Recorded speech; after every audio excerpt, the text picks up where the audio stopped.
Don't crucify yourself for the rest of your life for one stupid mistake. That is a scene from the 2012 movie The Word, starring Bradley Cooper, whose character is an aspiring author who passes off an old manuscript as his own, in a case that involves plagiarism. I never thought this would affect so many different people. You think you can just steal man's life? Expect there'll be no price to pay. From Hollywood to reality, many college students are tempted each day to take a shortcut in writing a paper for class. That shortcut can have lasting repercussions. According to a University of Illinois article, plagiarism is a growing problem on campuses throughout the country.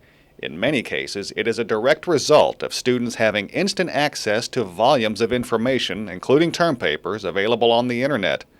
Not all of the downloaded papers lead to plagiarism, but many do, according to the coordinator for academic misconduct review at Middle Tennessee State University, Jeremy Ankar. Plagiarism is when you're taking something from somebody else without giving proper attribution. So a good way of thinking about it is to take information from somebody else without giving proper credit.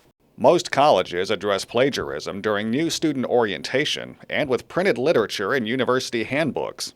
In this edition of Tennessee Matters, we examine how easy it is to copy and paste, the perils of plagiarism in higher education.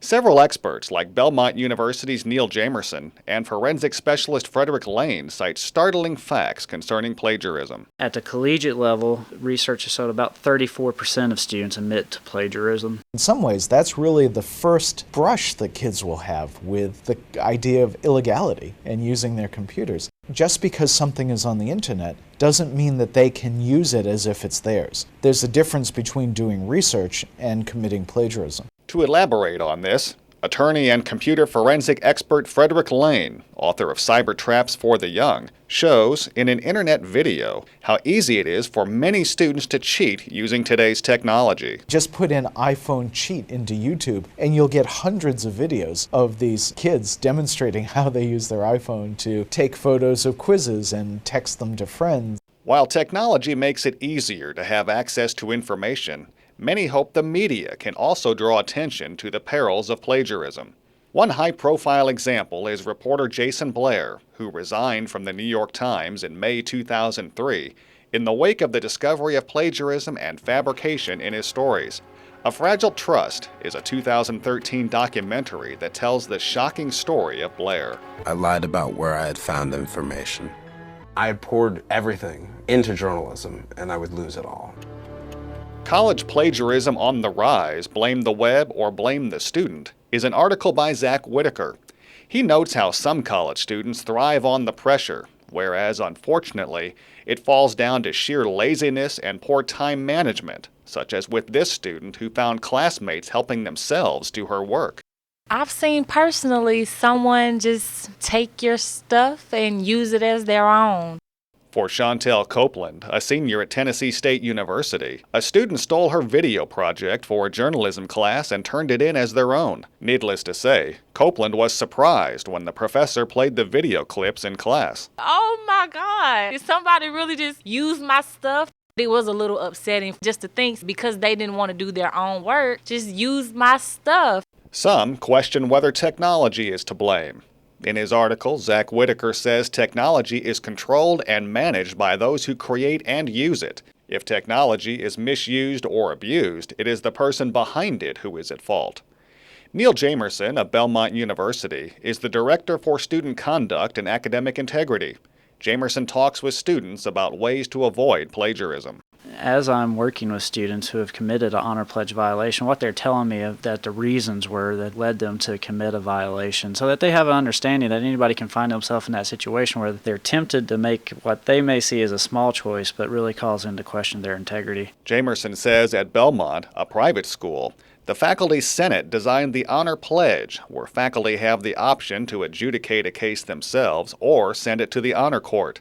Jamerson says faculty can choose from an F on the assignment, F for the course, or FX which means the incident is denoted on their transcript. If it comes to the honor court, then the honor court can choose from all those sanctions as well, but they may also assign additional sanctions that are available. They may suspend or expel on a first-time offense. They may require educational activities like going to the writing center on campus and completing hours there. Jamerson says campuses are being proactive because academic integrity is not something usually discussed in high school or at home. During orientation, we spend a good deal of time talking to them about what is academic integrity, why it's important to scholarship and the pursuit of education, and then specific behaviors they may not have thought of that would violate the code of conduct. Jamerson's counterpart at Middle Tennessee State University, a public school, is Jeremy Ankar. With the accessibility of the internet now, students are able to find papers and find research at a much faster rate than before. So it's really important to make sure that you advise students about the dangers of plagiarism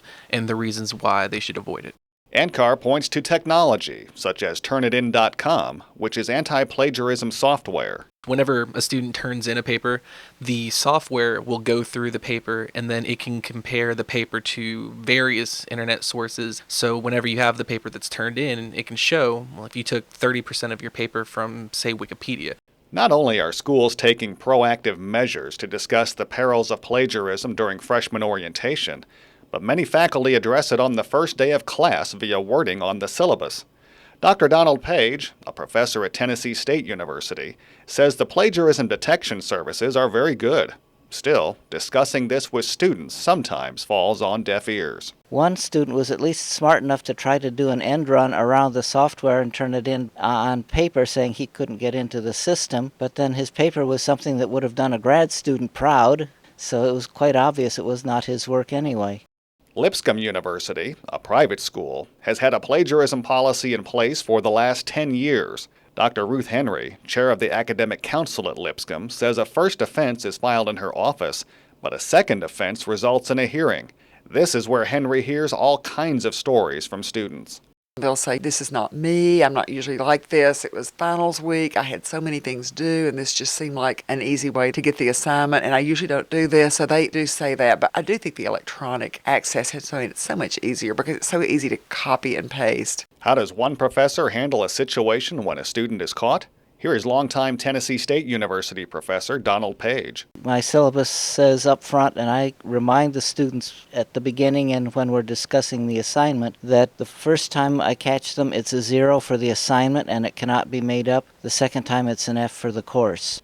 Lipscomb University's Ruth Henry encourages all professors to use the online anti-plagiarism software. Most of us are having people submit assignments electronically anyway, so if we can just get them to realize how really simple it is to do that and how simple it is to check for it. And then when you do have evidence of it, the student can see it in just that red print, or they can see it so clearly. It's not only catching them, in quotes, but it's educating them on, oh, this really does look pretty bad. Henry says the teachers have to stay a step ahead of the students, which is not easy. It's just whatever technology comes out that helps the students cheat better, we have to find some other kind of technology that helps detect it. Jamerson says the response by universities has been it is the students' responsibility to uphold their integrity. That begins with proactive education, understanding how to properly cite sources, how to paraphrase correctly, and then making clear what the penalties are. While Jamerson says the internet has made it easier for some to cheat, he cites another reason not often cited in the research. Maybe not just the internet, but a change in norms in our society about what is cheating and what isn't cheating. With the dangers of plagiarism, punishment including being suspended or expelled from school, it also cheapens your degree, according to Middle Tennessee's Jeremy Ankar. Because you're not learning as much as you could. You're also losing the trust in the professor if you happen to be caught committing plagiarism, because now you have to look that professor in the eye.